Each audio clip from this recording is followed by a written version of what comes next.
So is ChatGPT capable of putting together an SEO strategy? I haven't seen this full document yet. A client sent this over to us. We've been having this happen more and more. And the question is this roadmap a good SEO roadmap that I would spend my own money on?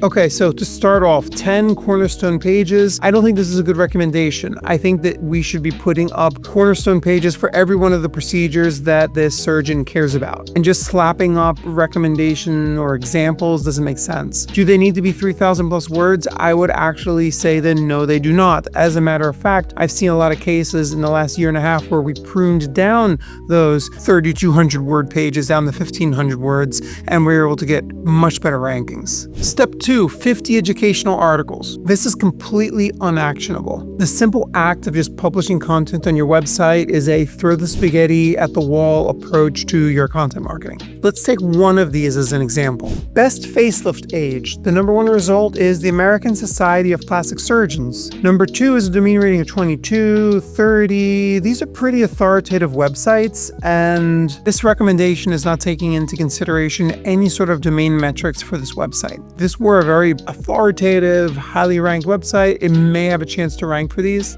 but to be honest, there are other problems with this topic. First of all, is this on the buyer's journey? Like, how likely is it that someone's going to Google best facelift age and then they book a consult with you? Extremely low. Second, can Google actually answer this in its AI overview? How likely is someone to be satisfied with this answer up top? I'd say maybe kind of high. Third, can you rank for it? Again, this goes back to the thing that I mentioned before. We're not going to outrank the American Society of Plastic Surgeons. And lastly, is there enough search volume? This top result is getting, according to Ahrefs, about 400 visitors a month, which isn't terrible, but by the time you get to the number 3 result, you're already at 0. Publish 100 surgical cases. If what you're talking about is before and afters, it's not that Google loves this, it's that people are going to want to see your actual work. And as they're interacting with your website and learning more about it and converting, Google, we believe, will take notice and help your website to rank better for these keywords because your website does a good job of fulfilling search intent. Just publishing surgical cases on your website, not going to help. Make sure they're compelling. I mean, as you go through this, a lot of this is just gibberish. Like, where is it coming up with this stuff? It doesn't know whether his philosophy, it makes in the top 1% or not.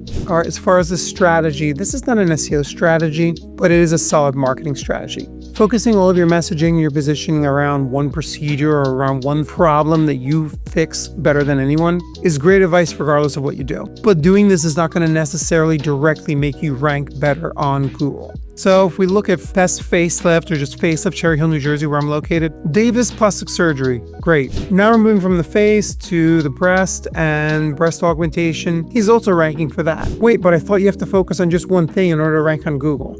It's just not true. But focusing on one thing will make you more compelling to your potential customer. So lots of these recommendations are just general marketing things. Like working on Instagram is not going to necessarily have a direct impact on your rankings. I know this because I talk with some of these Instagram plastic surgeons and their complaint, yeah, we're getting leads from Instagram, but where are my Google rankings? It just doesn't work like that. Look, overall, these models are using a lot of really generic information and providing really generic advice. They're not capable of putting together an extensive marketing plan. They do, however, bring up some good points. Like, there are a few things in here that I agreed with. But like, honestly, a good marketing strategist, those jobs aren't going anywhere anytime soon.